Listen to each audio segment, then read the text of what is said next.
Baiklah, Assalamualaikum warahmatullahi wabarakatuh. Nama saya Relator Rizky dari Institusi Raja Haji Tanjung Pinang.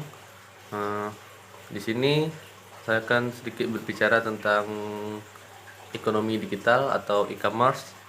Baiklah, seperti kita ketahui, ekonomi digital adalah segala bentuk aktivitas yang didukung untuk memanfaatkan bantuan teknologi informasi dan komunikasi. Eh, Hal ini termasuk kepada transaksi jual beli, marketing dan lainnya yang dapat mempengaruhi perkembangan perekonomian. Saat ini digitalisasi seluruh lini bisnis dalam pemerintahan telah dilakukan karena pemakaian sistem digital terbukti lebih baik, hemat, dan lebih murah. Terlebih lagi, ekonomi digital merupakan lini yang paling pesat perkembangannya di Indonesia, bukan hanya di Indonesia sih, tapi di seluruh dunia. Digitalisasi ekonomi ini merupakan suatu terobosan yang baik karena dapat menghindari kasus pencurian dan pencupetan dengan transaksi cashless. Selain itu, setiap proses transaksi bakal berjalan lebih cepat, lebih aman, juga lebih lancar. Kendati demikian, digitalisasi untuk ekonomi tidak selamanya memiliki efek positif. Pasalnya ekonomi berbasis digital membutuhkan berbagai perangkat keamanan agar tidak mudah diretas oleh hacker. Seperti itu, hacker ada berbagai macam, yang maupun untuk kepentingan sendiri mencari informasi ataupun berbuat kriminal ya. Karena sistem digitalisasi sangat rentan disusup oleh orang jahat yang bisa mengurus semua aset Anda. Di sini ada urgensi dari gitar tersebut. Disinilah pelindungan privasi dan data pribadi sangat berpengaruh pada perkembangan ekonomi digital di seluruh negara. Perlindungan tersebut sangat menentukan adanya kepercayaan digital yang merupakan hal penting dalam transaksi digital, karena seperti kita ketahui, transaksi digital ini dilakukan dari jarak jauh dan tidak ada beberapa yang bisa tatap muka atau seperti yang kita kenal sekarang namanya COD. Namun sebelum itu ada juga yang kita bayar dulu baru barangnya sampai. Itu adalah beberapa kelemahannya. Di sini pemerintah Indonesia harus dapat menjamin dan menjaga kepercayaan daring, yakni bila hendak mengembangkan dan masuk ke dalam ekonomi digital, bersamaan dengan itu muncul pula kebutuhan yang akan perlindungan privasi dan data pribadi yang akan lebih ketat.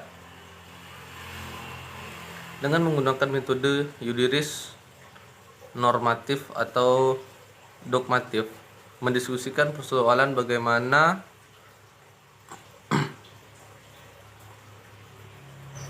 di sini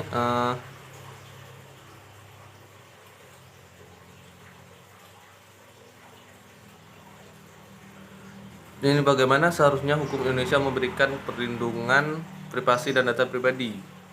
Dalam kenyataan Indonesia memiliki aturan perlindungan privasi dan data pribadi yang terbesar di berbagai peraturan perundang-undangan, dan ketentuan-ketentuan tersebut belum cukup mendorong pembangunan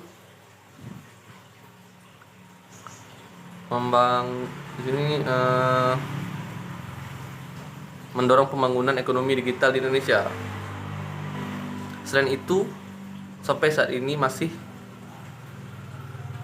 terjadi ketidakpastian perlindungan privasi dan data pribadi karena Indonesia belum memiliki instrumen hukum yang sesuai dengan era digital yang berkembang sangat pesat seperti sekarang. Nah, bahwa suatu instrumen hukum perlindungan privasi dan data pribadi di era ekonomi digital ini haruslah memenuhi beberapa kriteria gitu atau aspek. Yang pertama itu memiliki karakter internasional. Yang kedua, melindungi privasi dan data pribadi sebagai hak positif. Yang ketiga, merupakan elemen perekat individu dan masyarakat ekonomi. Di sini peran pemerintah sangat dibutuhkan untuk meningkatkan kepercayaan masyarakat untuk menggunakan ekonomi digital sebagaimana perkembangan sebagaimana perkembangan yang berlangsung seperti sekarang. Untuk menunjang perkembangan ekonomi digital, pemerintah harus menyediakan perlindungan data pribadi tersebut. Di sisi lain, perkembangan ekonomi digital ini termasuk cukup sulit sih dikembangkan di Indonesia, karena seperti kita ketahui untuk mengaksesnya saja membutuhkan perangkat-perangkat yang canggih, juga jaringan seperti kita ketahui jaringan di Indonesia masih belum merata ya untuk daerah-daerah kepulauan seperti desa-desa terpencil itu masih belum bisa menggunakan menurut saya menggunakan e-commerce ini, karena di sana banyak keterbatasan dalam teknologi untuk mengakses ekonomi digital tersebut. Baiklah, menurut saya sekian dari saya. Lebih dan kurang saya mohon maaf karena saya masih belajar juga. Saya akhiri dengan wassalamualaikum warahmatullahi wabarakatuh.